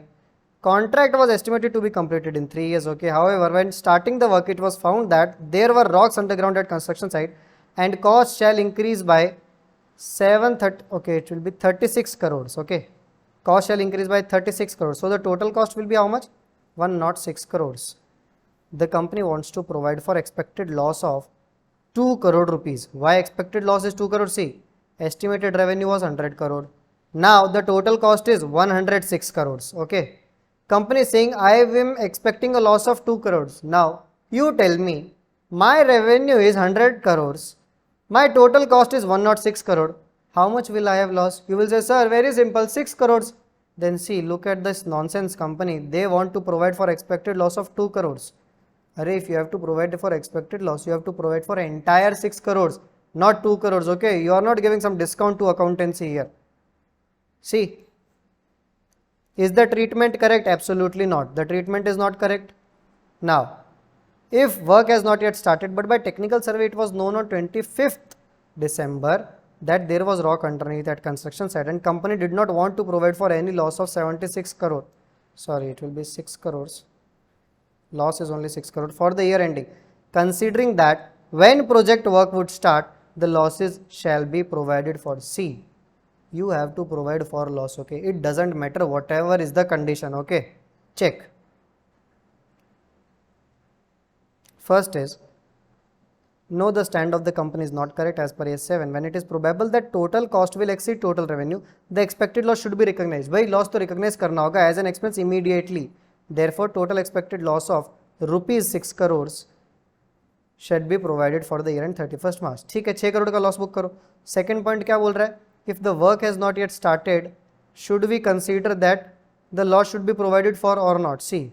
No, the stand is not correct as the amount of such loss is determined. देखो loss का तो पता चल गया irrespective of whether or not work is commenced or not. देखो अगर आपको पता चल गया कि loss तो है ही, it doesn't matter whether the work has started, not started, whatever is there, agreement has been already undertaken, you have to do the work, obviously, that is for sure. So it doesn't matter whether it is commenced or not, loss should be provided for, okay? You do not have any condition, any rule.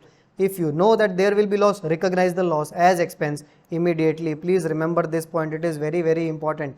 You have to recognize the loss as an expense immediately. Whatever condition question is giving, it doesn't matter. Understood? Now, after this, question number 10 we have, it says, extract of profit and loss as it would appear in the books of contractor following AS7 is, contract price is 480 lakh, contract cost incurred till date is 300, estimated cost to complete is 200 lakhs. Now you have to prepare extract of profit and loss. How will you prepare? See, very, very easy. See, understand, for our first year, you will say cost incurred till date. How much? 300. Okay, all the amounts are in lakhs. Okay, rupees in lakhs. Estimated cost to complete. Estimated cost to complete is how much? 200 lakhs. So total expected cost is your 500 lakhs. Total estimated cost. This is your A, this is B, and this is C. Okay. So percentage of completion is, you already know the formula. Cost incurred till date divided by the total cost, that is 300 by 500. That is your 3 by 5, which is nothing but, you can say 60% is your percentage of completion. Why we require percentage of completion? To know that how much revenue we have to recognize. Revenue to be recognized should be, how much is total revenue? 480 multiply 60%. So you can write here 6 4s are 240, 48, 288 lakhs is your revenue to be recognized. Simple. So when you have to create profit and loss statement, P&L statement. Okay, I am not creating statement, I am just preparing the account here. So you can write here how much is the contract price, that is our revenue. Contract price is 288. Okay, now how much is my contract cost incurred till date? भाई खर्चा कितना हो गया? 300. Okay, so I will write here 2 construction cost is 300. Now till this there is no problem. What is the problem? Understand this. How much is my total estimated cost? Sir, 500 lakhs. How much is my total revenue? 480 lakhs only. Understand this. Total revenue is 480. Total cost is 500. It means what? It means I already know that my loss will be 20 lakh rupees for sure. There is loss of 20 lakh rupees. So our accounting standard says you have to recognize the loss. If I ask you, please listen me very, very carefully. Will you recognize the entire loss right now, or for that also you will apply the percentage of completion? Think. I am telling you again, as soon as you get to know about your total loss, you have to recognize the entire loss as your expense. Understood? Because it is your loss, so you will write here by net loss. How much? 20 lakhs. See, you can calculate it. Contract price is 480, cost was 500, so your loss will be 20 lakh rupees. Understood? As soon as you are getting loss, write by net loss 20 lakh rupees. Okay. Now, if the net loss is this, you can write here 2 estimated loss. See, understand. When you say your contract price is 288, okay, construction cost is 300 is there, it means your estimated loss for current year will be how much? 12 lakhs, and it will automatically tally. Or you can use another method also. How? Contract price you write at 288, then you write here construction cost is 300. Simple. Then estimated loss is 12 lakh, then you will automatically get by net loss, but that will defy accounting. Okay, please understand this, because we already know that you have to write this net loss 20 lakh, okay, as expense immediately. So you will obviously every time calculate this amount first, and then you will write here this 2 estimated loss. Okay, this is the correct way that we have learned first thing. Okay, now see, the amounts will tell you. Okay, the mathematics is not the problem in this case. The problem is the understanding. What does understanding say? What does accountancy say? Accountancy says कि भाई जो भी loss हुआ है आपका 20 lakhs का, वो आप इसी साल में रिकॉग्नाइज कर लो as an expense immediately. That is what our accounting standard 7 says. So first you have to write by net loss 20, then you will write to estimated loss as your balancing figure. That method is correct. Understood? Now after this, check. X company negotiates with Indian Oil for construction of franchisee retail petrol outlet station. Okay, based on proposal submitted to different zonal offices of Indian Oil, the final approval for one outlet in each Berhampur, Salem, Vadodara and Warangal is awarded to X company. Okay, agreement in single document is entered into with Indian Oil for rupees 245 lakhs. Okay, the agreement lays down value for each of the 4 outlets 44, 66, 80 and 55 lakhs in addition to individual completion time. Okay, it means what? They have broke up this 245. Okay, after this, comment whether X company will treat it as a single contract or 4 separate contracts. Understand, even if they have undertaken the contract in the single document, okay, see, it is already given in the question that it is a single document, but understand one thing, they have defined all the 4 places. Okay, they have given the breakup of the revenue. Okay, and they are saying they have agreement lay down value for each of the 4 outlet. Everything information they are giving for separate things. Okay, there are totally 4 outlets: Berhampur, Salem, Vadodara, Warangal. So you can say that obviously that they have given different information for all the 4 outlets, so they are 4 separate contract. Now see, in this situation each asset will be treated as single and separate contract, irrespective of the fact that contract is entered into in a single document, because contract price and completion time has been separately stated for each asset. Therefore, 4 separate contracts have to be prepared in the books of X company, and provision of AS7 should be applied separately. X company negotiates with Indian Oil for construction of franchisee stations. Now, check. The next question we have here is, Jain Construction Limited undertook a contract on 1st January 2010. Okay, to construct a building for rupees 80 lakhs.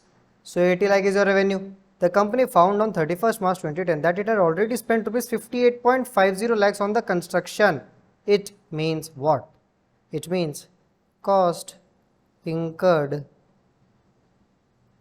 till 31st March 2010 is 58 lakhs 50,000. Simple. Now, prudent estimate of additional cost for completion was 31.5. भाई हम लोग सोच रहे हैं कि इतना खर्चा और लग सकता है. So, prudent estimate is 31,50,000. Simple. So, I can say that my total expected cost, total cost of construction will be 90 lakh. Okay. Now, what amount should be charged to revenue? By contract revenue कितना recognize करना है? What amount should be charged to revenue and what amount of contract value to be recognized as turnover in the final accounts for the year ending 31st March 2010 as per provision of accounting standard. See, we can say that if I am just clearing this, how much is the revenue given in question? 80 lakhs. So less contract revenue 80 lakhs. See, revenue is 80 lakh but cost is 90 lakh. It means what? We are expecting a loss. Therefore, expected loss is 10 lakh rupees. Simple. चलो भाई, ये तो पता चल गया loss है. अच्छा, अब हमको करना क्या है? As per AS7, as per, I will just minimize it.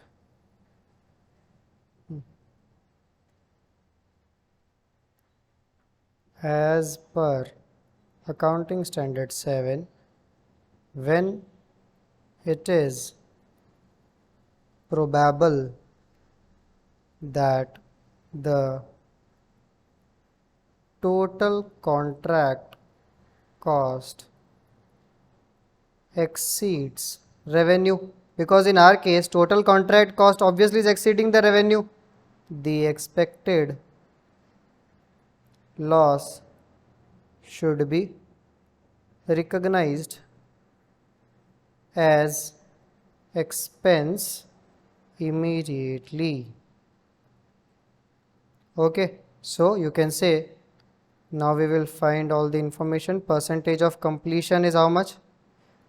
Already cost incurred is 58 lakh 50,000. Total cost will be 90 lakhs.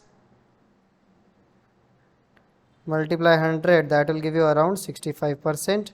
This is your percentage of completion. How much revenue you will recognize? Revenue to be recognized should be, how much is total revenue? 80 lakhs is my total revenue. Percentage of completion is 65%. So 480 multiply 5, 52 lakhs is my revenue that we have to recognize in the current year as on 31st March. Okay. After that, total cost to be charged, total cost to be charged to P&L in 2009-10 only for this year is how much? 58 lakhs 50,000.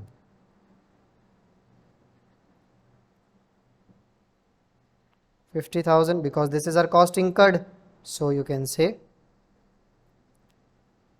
so the amount already, you can say amount of loss already recognized as expense in P&L should be how much? See, it will be, where is that revenue? Revenue is 52 lakhs. So my revenue is 52 lakhs. My cost of this year is 58 lakh 50,000. So loss for the current year is 6 lakh 50,000. Simple. How much is the total loss to be recognized? Total loss to be recognized was, we calculated this now, 10 lakh rupees. This is my total loss to be recognized. For this year we will recognize 6 lakh 50,000 rupees as loss, and balance loss as per AS7, that also you will recognize in the current year only. Okay, that is 10 lakhs minus 6.5 lakhs, that is 3.5 lakhs.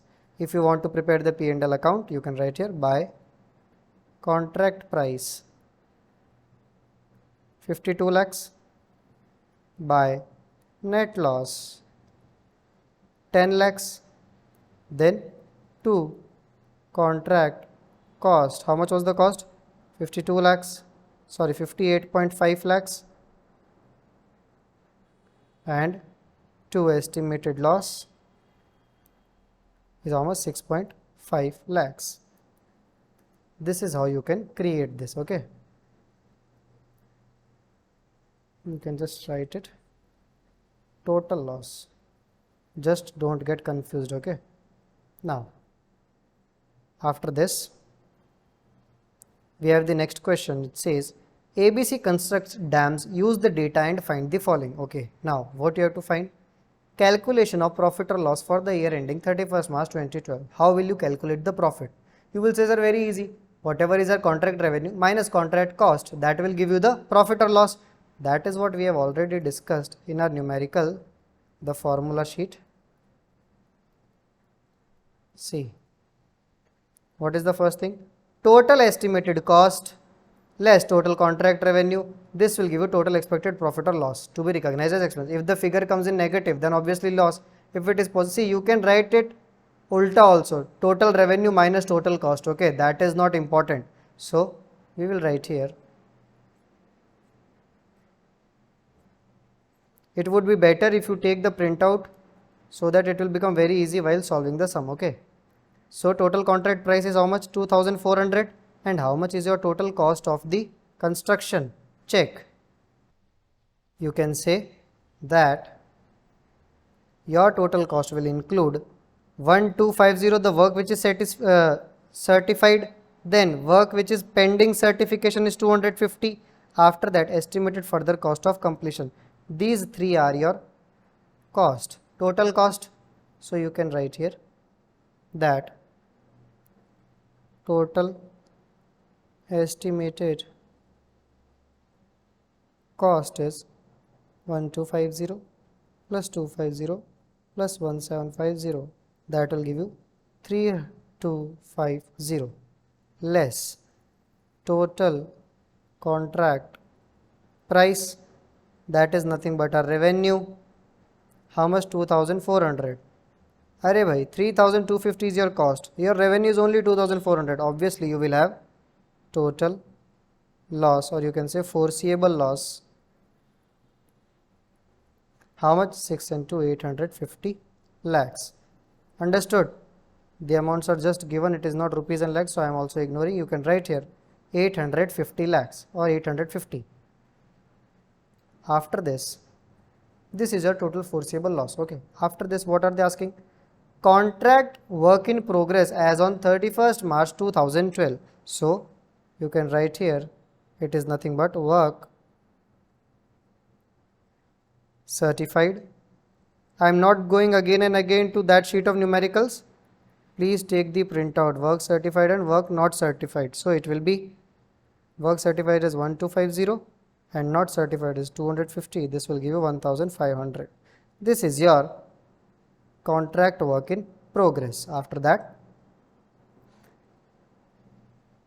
we have proportion of total contract revenue which should be recognized as revenue. So total revenue multiplied by the percentage of completion. So you can write here percentage of completion. See, how will you calculate percentage of completion? Check. This is the total cost incurred. We have already understood in the story. Okay, this is the total cost incurred. Okay, work certification, pending certification, we have already discussed everything in the story. This is the total cost incurred, but this is your total expected cost of the contract. So we have to divide 1250 plus 250, divide by the total of all the three. So we can write here percentage of completion is nothing but 1500. That is 1250 plus 250 and then divided by your total cost. What is your total cost? 3250. 3250. The total of the three multiplied by 100, that will give you 46.15 percentage. Now, how much revenue will you recognize? Revenue to be recognized is equal to total revenue is how much? 2400 multiply 46.15 percentage, that is 1107.60 rupees. This is your revenue that you have to recognize. Understood? Now, amount due from the customers. How will you calculate this? See, very, very important. Everything is given in that sheet. Okay, contract cost, add recognized profits, less recognized loss, then less payment received, or you can say less payment received and to be received. Okay. So contract cost is how much, sir? Contract cost is, where is our contract cost plus recognized profit, right? So contract cost is 1500. See, this is your contract cost till date. So 1500. You will write here 1500. Recognized profit. As soon as I say this, no student will, sir, but we are having the loss. Exactly. So recognized profit is nil. Recognized loss will be how much? Recognized loss will be 850, that we have already calculated in the A part. Then payment received and to be received, how much are they? Payment received is 1100, and progress payment in pipeline, it means proceed. It is just the fancy word, progress payment in pipeline. It means we are still to receive this 300 rupees from our customer. Okay. So 1100 plus 300, 1100 plus to be received is 300. So total is 1400. So you will reduce this, and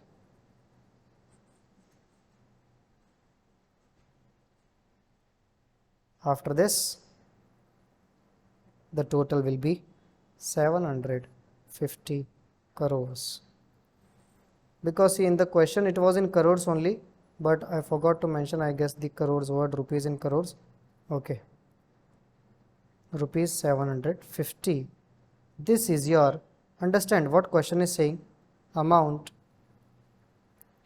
due to customers. This is your liability because the amount is in negative. Now understand what happening. Contract total cost was 1500. Okay, we are the contractor, we have spent 1500 from our pocket. Understood? Okay. Was there any profit? No profit. Was there any loss for us? Okay, there is a loss. So out of 1500 I have spent, there is a loss of 850. So you tell me, if from 1500 I remove 850, I will get how much? 650. So I went to my customer and I told my customer, at least give me this 650 rupees. He is saying, I have already given you 1400 rupees. Understood? If I have already given you, it means payment received and to be received means the payment will come in pipeline. You can also say that the check has been given or something like that. You can take it as the payment received only. Okay. We told him give me 650, but he is saying I have given you 1400. It means now it is our responsibility to give 750 rupees back to him. Sir, but is it possible that they have given extra money? See, these are the rare chances, but it might happen that they have given extra money. Okay. Like what can happen? Understand the story. He has given us you can say 1400 he has given us. Okay. But when he gave this money, no, after 3 or 4 days or after say 10 days, he is saying that I don't want you to continue the work, that if the contract was to construct 25 flats, I want you to construct only 10 flats and just close the work. Understood? But if suppose he has already paid me say 25 lakhs, he has paid me the entire money for 25 lakhs. Okay. After 10 flats, he is telling, do not construct any more flats, just refund me the money for 15 flats. That will be 15 lakh. So we will say, okay, amount due to customer. Now I have to give him back 15 lakh rupees. Understood? This is the story happening in this case, that the contractor has already received money from the customer. Okay. But then customer only called and is saying, okay, don't complete the work, just leave the work at this stage and give me my refund. So we are giving him the refund. Simple. After this, what are the relevant disclosure as per AS7C? You have to give all the details. I am just writing here. Contract revenue at 31st March 2012 is 1107.60.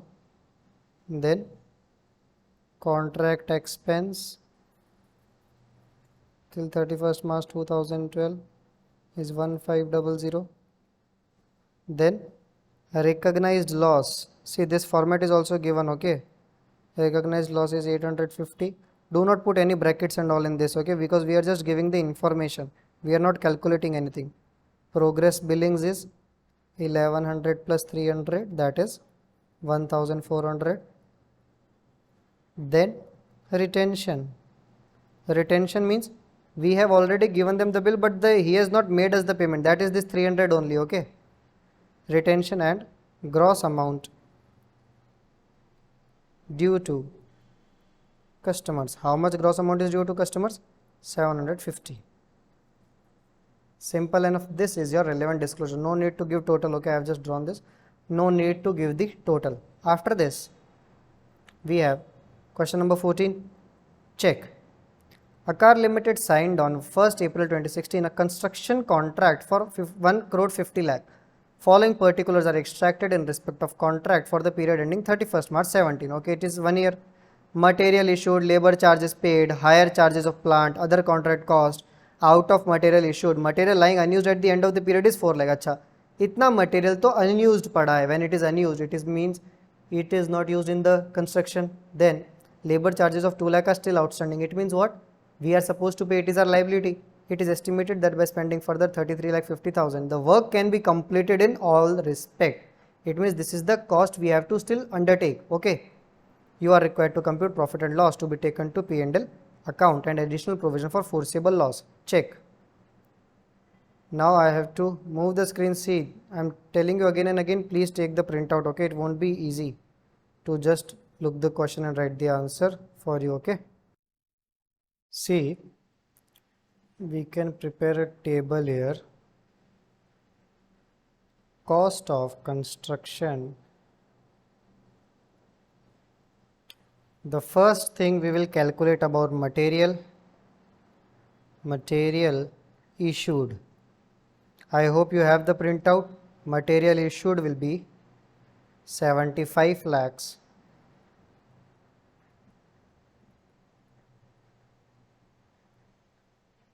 Can keep like this. Material issued is 75 lakh less. See, material issued means what? That contractor, or you can say the person who is constructing this, the material issued means this much material has been sent to the site. Okay. At site 75 lakh rupees material has been sent, but they are saying that material is lying unused worth of rupees 4 lakh. It means you will remove it unused material. It means I can say how much material I have used, only 71 lakhs. So remove this 4 lakhs. It means the material will be used, or the material used is of 71 lakh. After this, the next is labor charges. Labor charges paid is how much? 36 lakhs. How much is outstanding? Where is the outstanding? 2 lakh. So add outstanding, because you are supposed to pay that also. Add outstanding of 2 lakhs, that is 38 lakhs. Okay. Then you have higher charges of plant 10 lakh right here. Higher charges, how much? 10 lakh rupees, and directly write here 10 lakh. Okay. Then other contract cost is 15 lakh. Other costs is 15 lakh. So the total of this is 1 crore 34 lakh.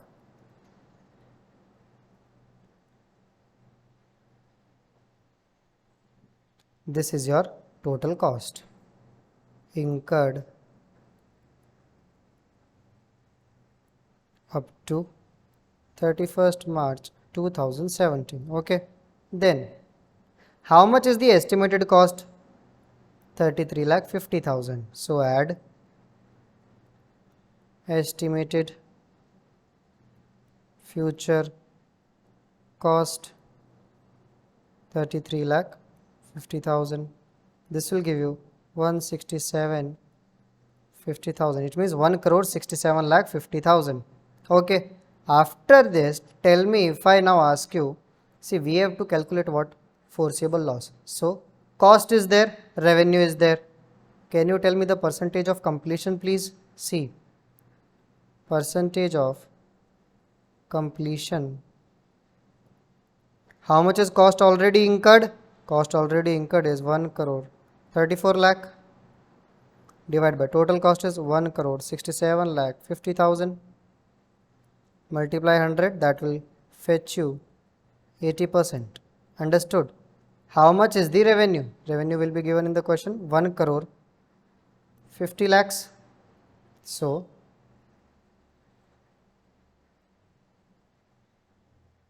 revenue recognized should be 1 crore 50 lakhs multiply 80%. It is nothing but 1 crore 20 lakhs. So now, how much is total cost? 1 crore 67 lakh is cost. How much is the revenue? 1 crore 50 lakh only. So this is the revenue recognized in the year, but I have to calculate the total foreseeable loss. Total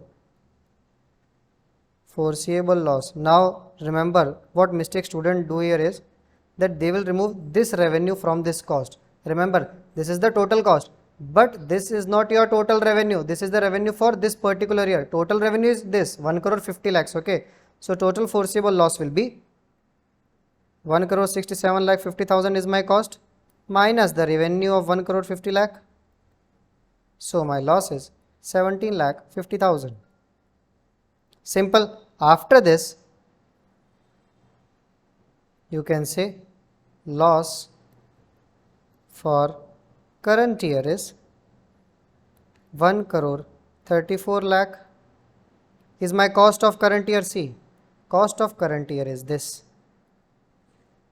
Revenue for current year is this. So loss for current year is this. Understood? 1 crore 34 lakh minus 1 crore 20 lakh.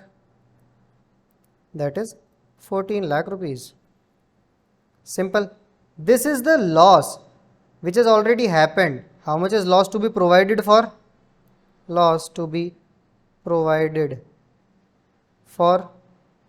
Loss to be provided for, you can say, is nothing but the provision. Understand?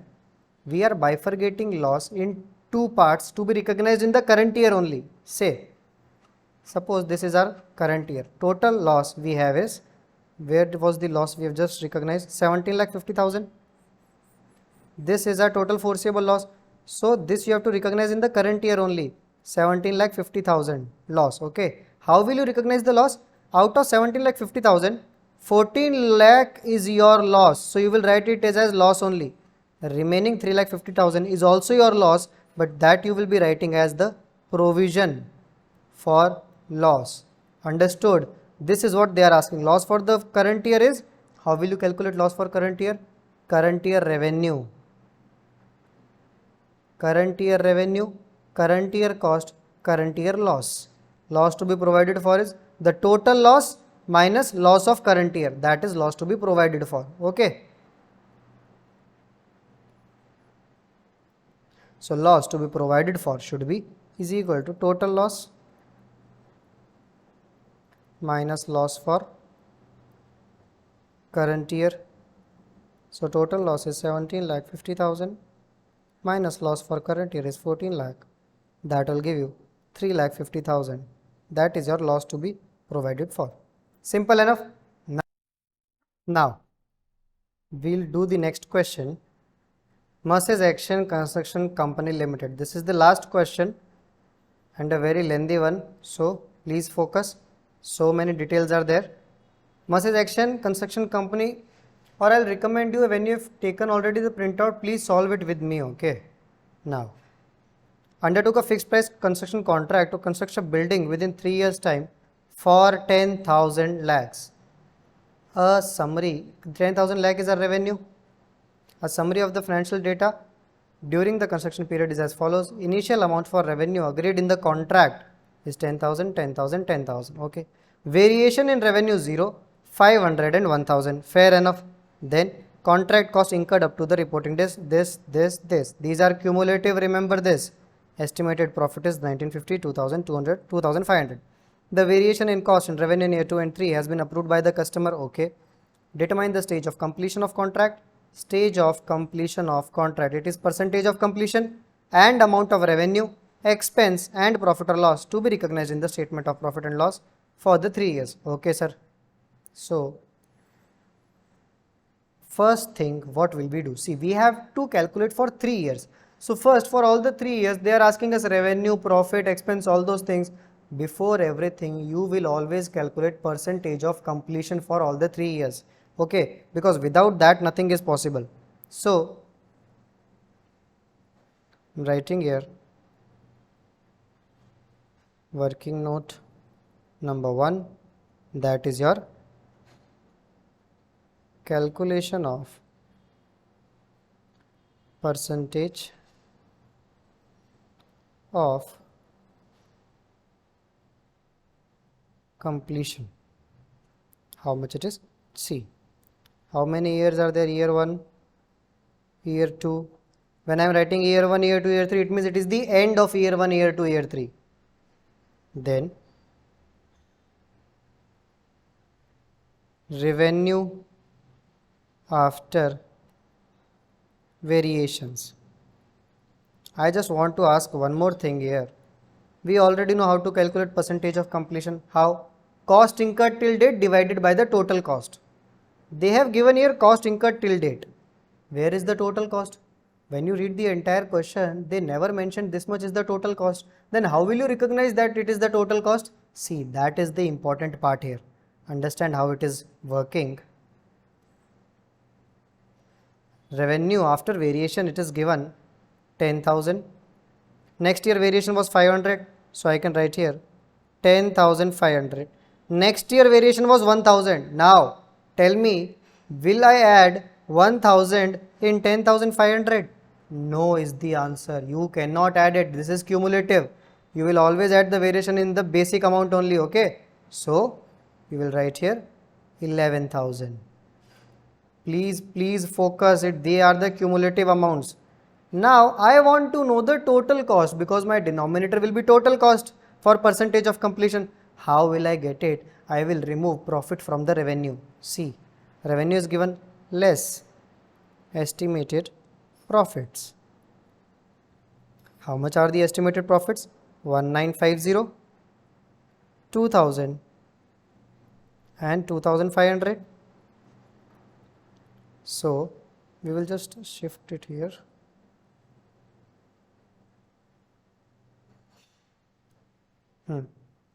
So the amounts will be 10,000 minus 1950, you will get 8,050, then 8,500, here also 8,500. This is my total estimated cost. Estimated cost. Remember, this is total, okay? Now, cost incurred actually was actual cost incurred till date is how much? 2415 6375 8500. 2415 6375 8500. So I am just naming them. Let it be B, A. So it will become easy to write here.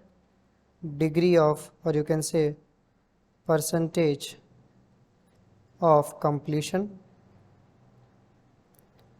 2415 divided by 8050, you will get around 30%. This is 75% and this will be 100%. Okay, I am just writing here 2415 by 8050 into 100. This is your 6375 by 8500 into 100, and this is obviously 8500 by 8500. Simple. This is how we will get degree of completion, or you can say percentage of completion. Sir, was it that necessary? Obviously, nonsense. Without it, how will you calculate the revenue for current year? And without revenue for current year, how will you calculate profit or loss for the current year? Understood? Now again, year 1, 2, 3. So for the first year, revenue, how much was the revenue? 10,000. Multiply 30%, that is your 3,000 is your revenue. Okay, sir. Then expenses were how much? Total expenses were 8050.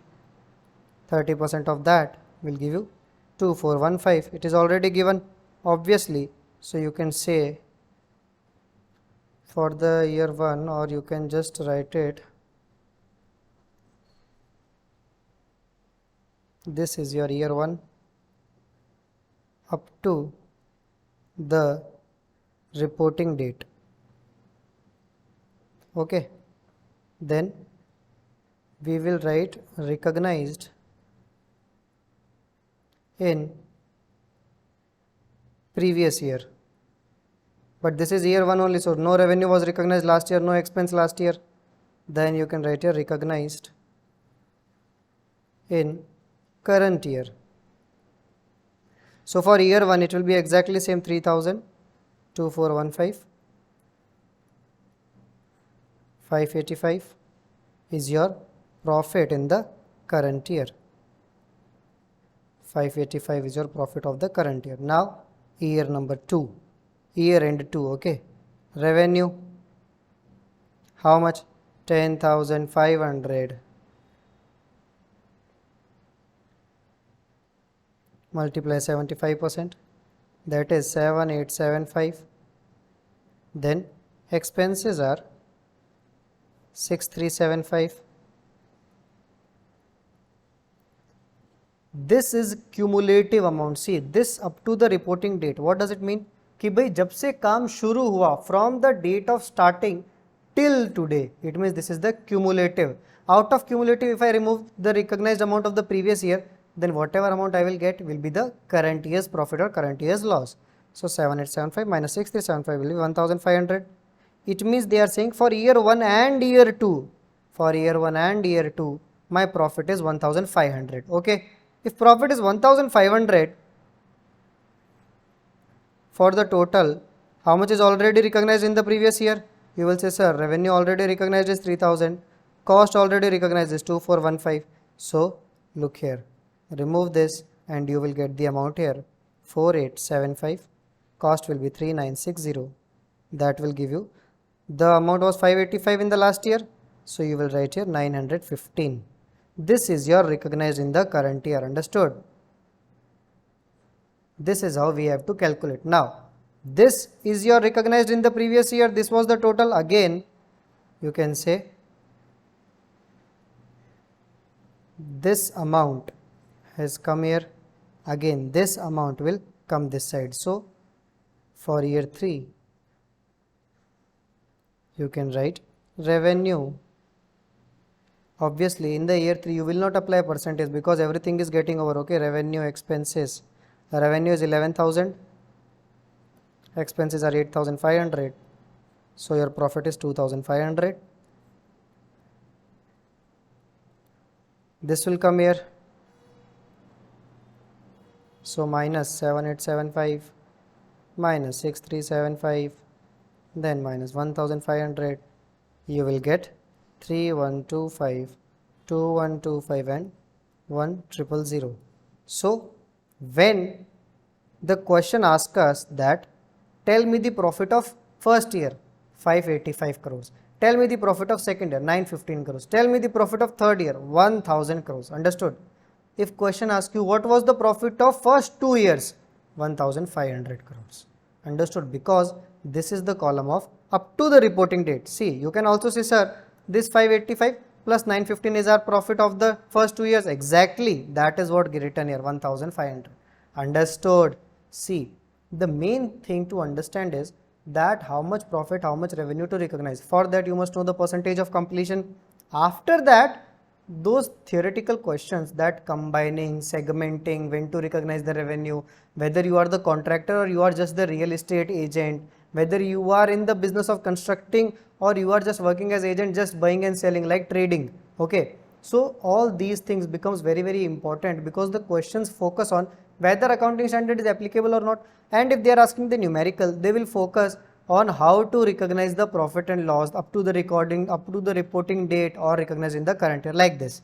Okay. So we have solved almost all the types of question. What you can do, I will save this printout. Okay. I will give you the PDF link. You can download it.